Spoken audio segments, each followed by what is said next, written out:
ಮರಗಳೇ ನನ್ನ ಮಕ್ಕಳು ಎಂದು ಪೋಷಿಸಿದ್ದ ವೃಕ್ಷಮಾತೆ ಸಾಲುಮರದ ತಿಮ್ಮಕ್ಕ ಬದುಕಿನ ಪಯಣ ಮುಗಿಸಿದ್ದಾರೆ. ಉಸಿರಾಟದ ಸಮಸ್ಯೆಯಿಂದ ಬಳಲುತ್ತಿದ್ದ ಪದ್ಮಶ್ರೀ ಪುರಸ್ಕೃತೆ ಸಾಲುಮರದ ತಿಮ್ಮಕ್ಕ 114 ವರ್ಷಕ್ಕೆ ಉಸಿರು ಚೆಲ್ಲಿದ್ದಾರೆ. ಅನಾರೋಗ್ಯದಿಂದ ಬಳಲುತ್ತಿದ್ದ ಅವರಿಗೆ ಜಯನಗರ ಖಾಸಗಿ ಆಸ್ಪತ್ರೆಯಲ್ಲಿ ಚಿಕಿತ್ಸೆ ನೀಡಲಾಗ್ತಿತ್ತು.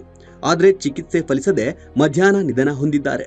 ಇನ್ನು ರಸ್ತೆ ಬದಿಯಲ್ಲಿ ಆಲದ ಸಸಿಗಳನ್ನ ನೆಟ್ಟು ಮರಗಳೇ ನನ್ನ ಮಕ್ಕಳು ಅಂತ ಸಾಲುಮರದ ತಿಮ್ಮಕ್ಕ ಪೋಷಿಸಿದ್ದರು. ಅನಕ್ಷರಸ್ಥೆಯಾಗಿದ್ದರೂ ಪರಿಸರ ಸಂರಕ್ಷಣೆಯಲ್ಲಿ ತಿಮ್ಮಕ್ಕ ಅವರ ಮಹತ್ತರ ಸಾಧನೆಗೆ ಹಲವಾರು ರಾಷ್ಟ್ರೀಯ ಮತ್ತು ಅಂತಾರಾಷ್ಟ್ರೀಯ ಸಂಸ್ಥೆಗಳು ಪ್ರಶಸ್ತಿ ನೀಡಿ ಸನ್ಮಾನಿಸಿವೆ.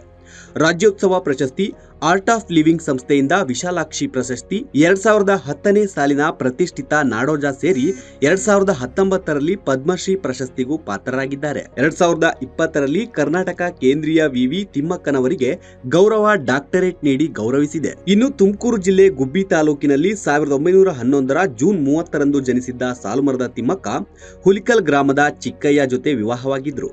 ಆದರೆ ಇವರಿಗೆ ಮಕ್ಕಳಾಗಿರಲಿಲ್ಲ.